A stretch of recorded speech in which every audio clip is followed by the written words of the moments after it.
Alright, so we're just going to go through the purification cartridge change. So here's your tower here. This is what contains the chemical cartridge for your purification. Down here at the bottom is of course your discharge hose. Your pressure maintaining valve here is this bleed screw. So what you're going to want to do, shut power off, crack your bleed screw. This is going to vent any excess pressure that's in the purifier that didn't go out. Also make sure all your storage is shut, otherwise that's going to backfeed back into the purifier and you'll be here for an hour waiting for it to bleed away, and then you're going to have no storage when you're done. So cartridge has to be done every year. That's by WorkSafe, and as well you need to change it if your machine reaches 60 hours prior to the year ending. So every year or every 60 hours of runtime. So once that air is drained out, these bolts here, they don't unthread. They're strictly to pry in between. So you put a wrench, a screwdriver, something like that in between the two bolt heads and just spin it out. Should be fairly easy. If it's difficult, you got to just double check that all the pressure's out. It should come out fairly easy.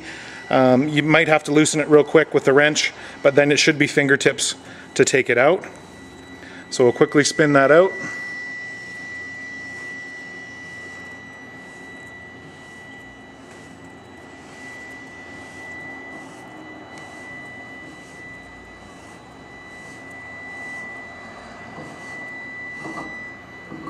Okay, cap's out.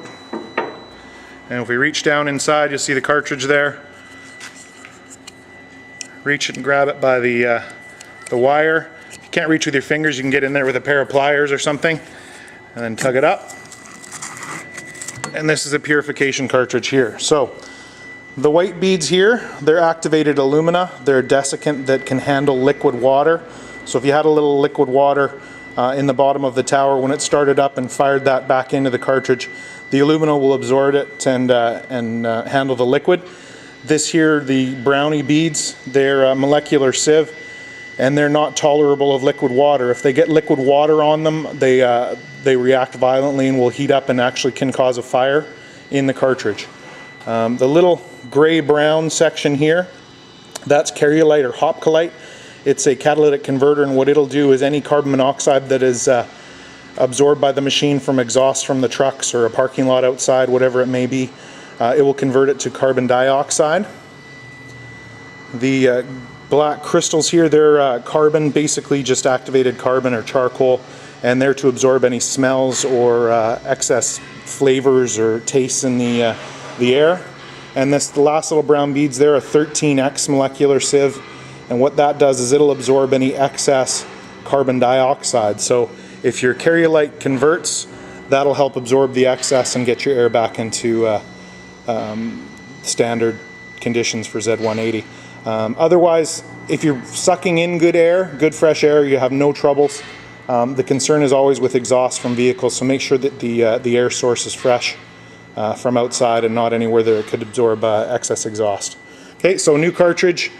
I'm going to slide that in slowly. When it gets down to the bottom, you're going to push it. I don't know if you could hear that click or not, but make sure it's pushed in and seated well. And we're going to rethread the cap in place. The most important thing with the cartridge change when you're rethreading these towers is to make sure that the barrel and the top cap are level once you're done threading it in. You don't want it to go down past. It seats on an O-ring, so it doesn't need to be tight. It's not like a bolt.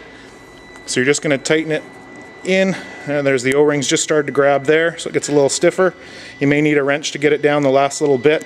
Again, you shouldn't have to use too much force at all. If you're using too much force, something's not right.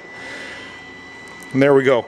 That's level. What we've done is we've stamped the serial number on the barrel and the cap, so you can see that the serial numbers align when it's in its proper position. So that's a cartridge change.